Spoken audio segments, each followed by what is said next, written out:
जा बहू जी ले। आपने अक्सर सास बहू के बीच नोक-झोंक तो देखी ही होगी, पर क्या कभी सास बहू के बीच बेहद प्यार भरा रिश्ता देखा है? चलिए देखते हैं इस कहानी में। ये कहानी है सुधा की। सुधा एक बहुत ही संस्कारी लड़की थी। उसकी शादी हाल ही में विक्रम से हुई थी। विक्रम फौज में था। विक्रम का परिवार काफी खुश था। सुधा भी अपने ससुराल में काफी खुश थी। पर कौन जानता था उसकी इस खुशी को बहुत जल्द किसी की नजर लगने वाली है। एक दिन विक्रम अपने कमरे में अपनी फौजी की ड्रेस पहने कंधे पर बैग लिए शीशे में देख रहा था। तभी बाथरूम से सुधा बाहर आती है और अपने पति को फौजी की ड्रेस में देखकर कहती है, आप इस तरह ड्रेस में क्या कर रहे हैं? कहीं आपके जाने का। हाँ सुधा, मैं जा रहा हूँ, मेरा बुलावा आ गया है, पर तुम फिक्र मत करो, मैं जल्दी आ जाऊंगा। सुधा अपने पति को रोक नहीं पाती और अपनी आंखों में आंसू लिए अपने पति के साथ नीचे हॉल में जाती है, जहां सुधा की सास कुंती और उसकी ननद नंदिनी हॉल में बैठकर टीवी देख रहे थे। विक्रम को ड्रेस में देखकर कुंती अपने बेटे से कहती है, बेटा, तू अचानक ऐसी ड्रेस में, तू वापस जा रहा है क्या? पर अभी अभी तो तू आया है। हाँ माँ, मैं अभी अभी आया हूँ, पर आप भूल गई, आपका बेटा आपके साथ साथ इस पूरे हिंदुस्तान का भी बेटा है। इसलिए अब मुझे अपनी धरती माता की रक्षा करने के लिए यहाँ से जाना होगा। मुझे आशीर्वाद दीजिए। इतना बोलकर विक्रम अपनी माँ के पैर छूता है और वहां से बॉर्डर के लिए रवाना हो जाता है। सुधा की आंखों में आंसू देखकर कुंती सुधा के सर पर ममता भरा हाथ फेरती है। सुधा बहू, तू अपनी आंखों में आंसू लिए इस तरह क्यों खड़ी है? तेरा पति हमारे साथ साथ पूरे देश की रक्षा करने गया है, इसलिए तुझे तो खुश होना चाहिए। तुझे तो अपने पति पर गर्व होना चाहिए। हाँ माँ जी, आप सही कह रही हैं और मुझे अपने पति पर गर्व भी है, पर बार बार कुछ नहीं, जा जाकर चाय बना, हम तीनों साथ में चाय पियेंगे। अपनी सास की बात सुनकर सुधा के चेहरे पर एक मुस्कान आ जाती है और वो चाय बनाने चली जाती है। ऐसे ही समय बीतता है। सब कुछ अच्छा चल रहा था और एक दिन कुंती के घर पर किसी का फोन आता है। हेलो, कौन? कुंती के हेलो बोलते ही सामने से जो आवाज आती है उसे सुनकर उसके हाथ से फोन गिर जाता है। तभी वहां सुधा और नंदिनी आते हैं और कुंती की आंखों में आंसू देखकर नंदिनी अपनी माँ से कहती है, माँ क्या हुआ? आपकी आंखों में इस तरह आंसू, सब ठीक तो है ना? विक्रम। माँ जी, क्या हुआ विक्रम जी को? आप ऐसे क्यों रो रही है? विक्रम जी ठीक तो है ना? अरे माँ, बोलो ना, विक्रम भैया ठीक है ना? नंदिनी, हमारा विक्रम अब इस दुनिया में नहीं रहा। हमारा विक्रम एक बम ब्लास्ट में शहीद हो गया और तो और उसकी लाश भी अब तक नहीं मिली। अब हमारा विक्रम हमारे पास नहीं रहा। क्या? विक्रम जी नहीं रहे? नहीं, ऐसा नहीं हो सकता। उन्होंने कहा था कि इस बार जब वो आएंगे तो वो ज्यादा टाइम के लिए आएंगे। वो हमें छोड़कर नहीं जा सकते माँ जी, वो हमें छोड़कर नहीं जा सकते।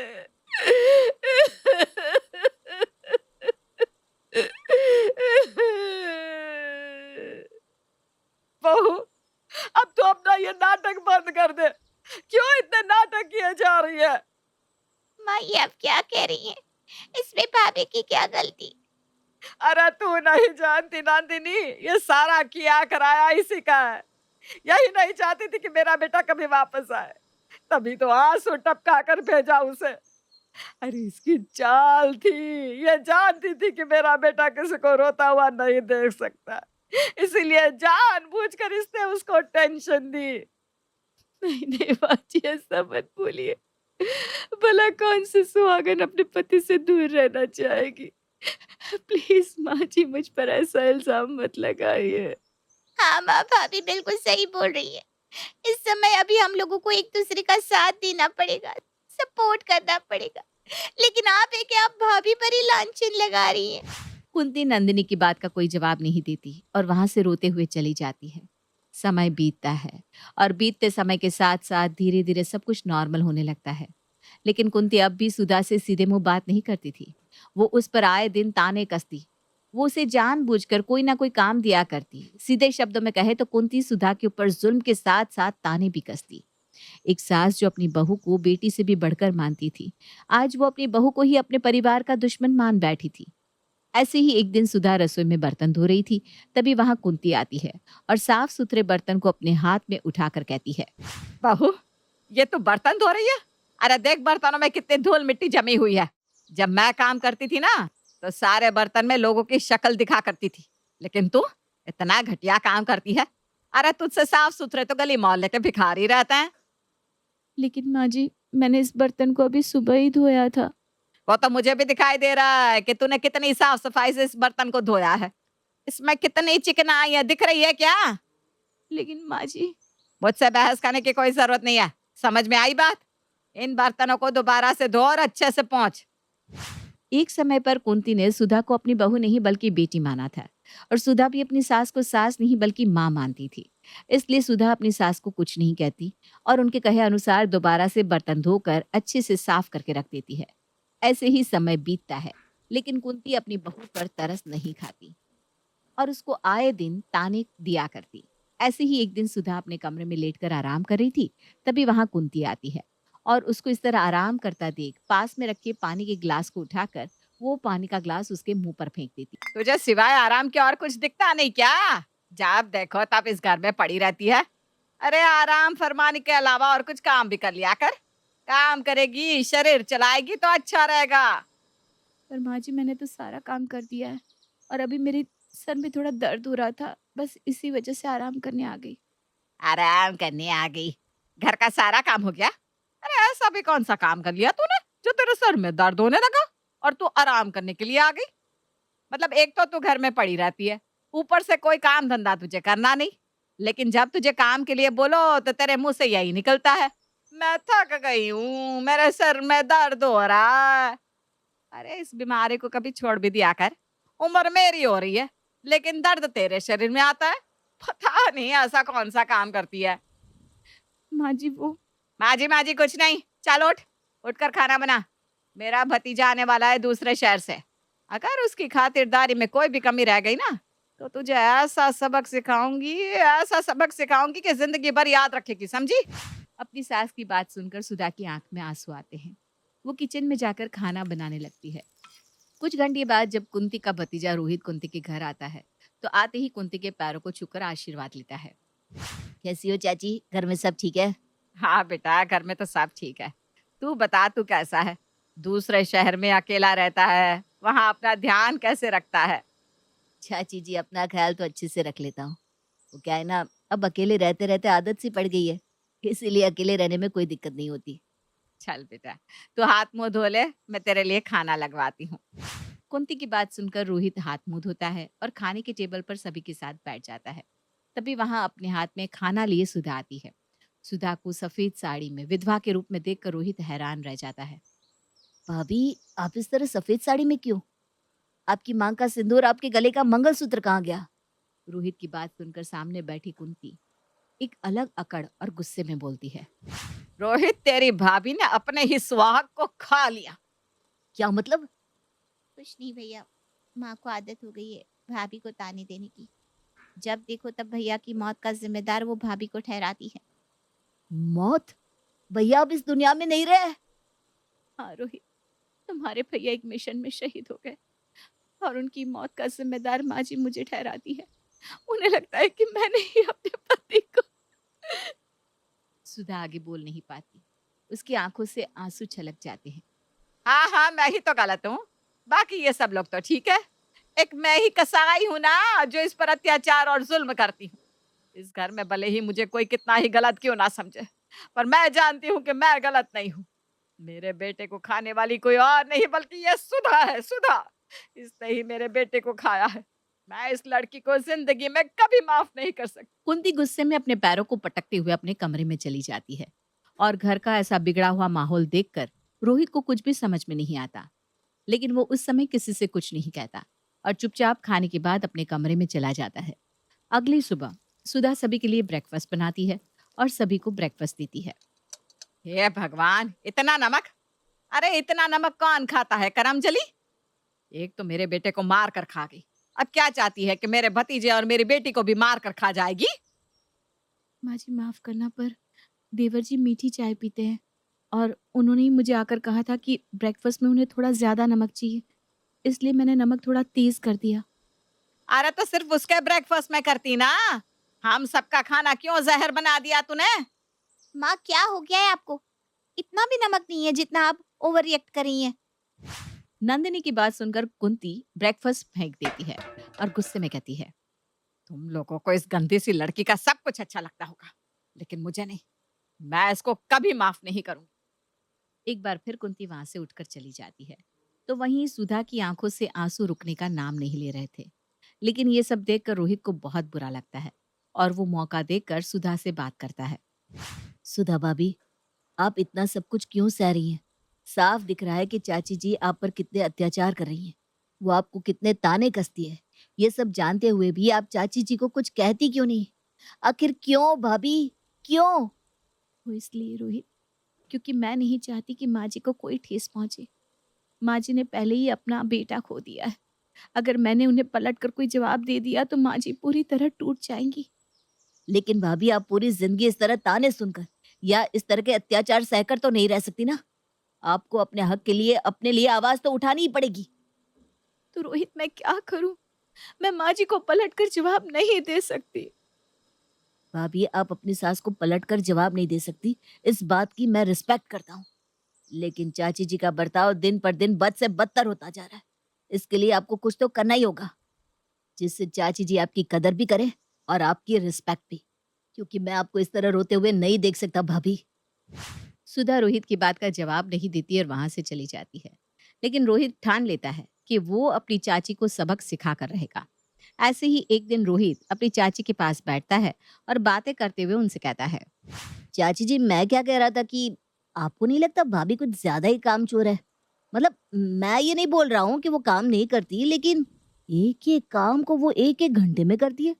बताओ, ये भी कोई बात है? मैंने उन्हें कहा था कपड़े प्रेस करने के लिए, लेकिन अब तक उन्होंने मेरे कपड़े प्रेस नहीं किए। अरे बेटा, इसको आता ही क्या है सिवाय आराम के? जब देखो तब आराम फरमाती रहती है। और अगर इसको कुछ बोल दो ना तो इसकी आंखों से आंसू टपकने लगते हैं। न जाने बहू के रूप में किस आलसी और कामचोर लड़की को लेकर आ गई। चाची जी, मैं तो कहता हूँ भाभी को 1 महीने के लिए उनके मायके भेज दो, तब उन्हें अकल आएगी। अरे लेकिन बेटा, वो अपने मायके जाएगी तो लोग क्या कहेंगे कि पति मर गया तो इसकी सास ने इसे मायके भेज दिया। अब जैसी भी है तो मेरी बहू ना। मैं उसको इतने लंबे समय तक मायके नहीं भेज सकती। अरे चाची जी, मैं उनको लंबे समय तक भेजने के लिए नहीं कह रहा हूँ। मैं बस इतना बोल रहा हूँ कि आप 1 महीने के लिए उन्हें मायके भेज दो। अगर 1 महीने नहीं तो कम से कम 1 हफ्ते के लिए भेज दो। रोहित की बात सुनकर कुंती उसकी बात से सहमत हो जाती है और अपनी बहू को मायके भेज देती है। कुछ दिन तो कुंती आराम से रहती है, पर अब धीरे धीरे उसे अपनी बहू की याद सताने लगती है। ऐसे ही एक दिन कुंती अपने कमरे में बैठकर अपनी बहू को आवाज लगाती है। ए बहू, जरा तेल लेकर आ, पैरों में बहुत दर्द हो रहा है। कुंती की आवाज सुनकर नंदिनी और रोहित कुंती के पास आते हैं। माँ, आप भाभी को क्यों आवाज लगा रही हो? आपने ही तो भाभी को उनके मायके भेजा है। खुद उन्हें मायके भेजकर भूल गई क्या? अरे हाँ, मेरे ध्यान से उतर गया था कि बहू यहाँ नहीं है। कोई बात नहीं माँ, मैं आपको एक बार फिर से कहना चाहूंगी, भाभी की वजह से भैया की जान नहीं गई। आप इस बात को क्यों नहीं मान लेती? वो एक होनी थी जो हो गई, इसमें भाभी की कोई गलती नहीं। हाँ चाची जी, नंदिनी बिल्कुल सही कह रही है। आपको पता है, आप भाभी से बहुत प्यार करती हैं, पर आप विक्रम भैया के गम और उनकी मौत का कारण भाभी को बता रही हैं, जबकि ऐसा बिल्कुल भी नहीं है। और आप ये मानने को तैयार ही नहीं कि भैया शहीद हुए हैं। वो हमारे देश के लिए शहीद हुए हैं चाची जी। नंदिनी और रोहित की बात सुनकर कुंती की आंखें भर आती है और वो तुरंत फोन करके अपनी बहू को घर वापस आने को कहती है। कुछ घंटे बाद जब सुधा वापस अपने ससुराल आती है तो कुंती सुधा को अपने गले से लगा लेती है और माफी मांगती है। अपनी सास का पछतावा देख सुधा अपनी सास को माफ कर देती है। सुधा को पता था कि उसकी सास को सही रास्ते पर लाने वाला कोई और नहीं बल्कि रोहित है। रोहित दिल का बहुत अच्छा इंसान था। उसकी इस अच्छाई को देखकर सुधा उस समय कुछ नहीं बोल पाती, पर समय के साथ जब सब एक साथ खुशी से रहते हैं तो गुजरते समय के साथ रोहित और सुधा एक दूसरे से प्यार करने लगते हैं। ऐसे ही एक दिन सुधा अपने कमरे में खिड़की के पास खड़ी होकर बाहर का नजारा देख रही थी। तभी वहां रोहित आता है। क्या देख रही हो वहां? कुछ नहीं, बस बाहर का नजारा देख रही हूँ। कुछ लोग ज्यादा ही खुश है तो कुछ लोग ज्यादा ही दुखी। और कहीं कुछ लोग तो अपने मन की बात भी नहीं बता पाते। सुधा की बात सुनकर रोहित सुधा का हाथ पकड़ लेता है और उसे अपने दिल की बात बताता है। सुधा, मैं तुम्हें ये बात कब से कहना चाहता था, पर कभी मौका ही नहीं मिला। मैं तुमसे बहुत प्यार करता हूँ और मैं जानता हूँ कि तुम भी मुझसे बहुत प्यार करती हो। ये कैसे बात करती हो रोहित? ऐसा नहीं हो सकता। सुधा, तुम यही सोच रही हो ना कि ये दुनिया क्या कहेगी या तुम्हारे ससुराल वाले क्या कहेंगे। तुम भी मेरे साथ रहो, मैं सबसे हमारे लिए बात कर लूंगा, मेरा विश्वास करो। रोहित ये बात बोल ही रहा था, तभी वहां नंदिनी ये सब सुनते हुए आती है और रोहित का साथ देते हुए कहती है। रोहित भैया बिल्कुल सही बोल रहे हैं भाभी। आखिर कब तक आप यूं इस तरह से चुप होकर ये सब बर्दाश्त करेंगी? आप कब तक अपनी लाइफ यूं इस तरह अकेले जिएंगी? नहीं नंदिनी, माँ के पास मेरे अलावा और कोई नहीं है। तुम भी कुछ सालों बाद शादी करके यहाँ से चली जाओगी, माँ के पास कोई नहीं रहेगा। सुधा ये सब बोल ही रही थी, तभी वहां कुंती उसकी और रोहित की बात सुनते हुए आती है। ऐसा तुझे क्यों लगता है बहू कि मैं अकेली रह जाऊंगी? मेरे पास कोई नहीं रहेगा। पहले मैं तुझे बहुत गलत समझने लगी थी, लेकिन मुझे अब एहसास हुआ है कि तू मेरी बहू नहीं बल्कि बेटी है। मेरे बेटे की मौत की जिम्मेदार तू नहीं, बल्कि वो एक हादसा था। मेरा बेटा तो हमारे देश के लिए शहीद हुआ है और बहू तेरी तो अभी पूरी जिंदगी पड़ी है। तू कब तक यूं इस तरह मेरे विक्रम की विधवा बनकर रहेगी? जा बहू, जी ले अपनी जिंदगी। मुझे पूरा यकीन है कि रोहित तेरा बहुत ध्यान रखेगा। आखिर रोहित भी तो मेरे बेटे जैसा ही है। अपनी सास का ऐसा बर्ताव देख सुधा की आंखें भर आती है। वो अपनी सास को गले से लगा लेती है। अपनी सास की इजाजत पाकर सुधा रोहित से शादी करने के लिए हाँ कर देती है। समय यूं ही बीतता है और बीतते समय के साथ रोहित और सुधा की शादी की डेट फिक्स हो जाती है। साथ ही अब घर में शादी की तैयारी भी शुरू हो जाती है। पर तभी वहां विक्रम आ जाता है और घर में शादियों की तैयारी देख वो अपनी माँ को आवाज लगाता है। माँ, नंदिनी की शादी हो रही है क्या? मेरी बहन इतनी बड़ी हो गई कि अब उसकी शादी हो रही है। चलो अच्छा है, आखिरकार मैं अपनी बहन की डोली को विदा करने आ ही गया। विक्रम की आवाज सुनकर अब सभी पीछे पलटते हैं, जहां पर विक्रम को दरवाजे पर देखकर हैरान हो जाते हैं। विक्रम, तू तू जिंदा है बेटा? हाँ माँ, मैं जिंदा हूँ। मैं एक मिशन पर गया था और उस मिशन की हम किसी को जानकारी नहीं दे सकते थे, इसलिए हमारे हेड ने सभी फौजियों के घर एक झूठी खबर भेजी। ये सब जानती ही सुधा की आंखों से आंसू रुकने का नाम नहीं ले रहे थे। वो फूट फूट कर रोने लगती है। उसको इस तरह रोता देख विक्रम उसके पास जाता है और उसको दिलासा देते हुए कहता है। तुम रो क्यों रही हो सुधा? और मैंने तुमसे वादा किया था ना, इस बार मैं आऊंगा तो लंबे समय तक के लिए आऊंगा। देखो, मैं तुम्हारे लिए लंबे समय के लिए आ गया। विक्रम की बात सुनकर नंदिनी अपने भाई के पास आती है और उसे सारी बात बताती है। ये सुनकर विक्रम की आंखें भर जाती है। वो अपने दिल पर पत्थर रख सुधा को रोहित के हाथों सौंप देता है। अरे तो क्या हुआ अगर सुधा रोहित से प्यार करने लग गई तो? सुधा जाओ, जी लो अपनी जिंदगी, और रोहित तुम मेरी सुधा का ख्याल रखना। इतना बोलकर विक्रम अपने कमरे में चला जाता है। कुछ दिन बाद रोहित और सुधा की शादी हो जाती है। सुधा अपने ससुराल से विदा होकर रोहित के साथ चली जाती है, तो वहीं विक्रम दोबारा बॉर्डर पर चला जाता है।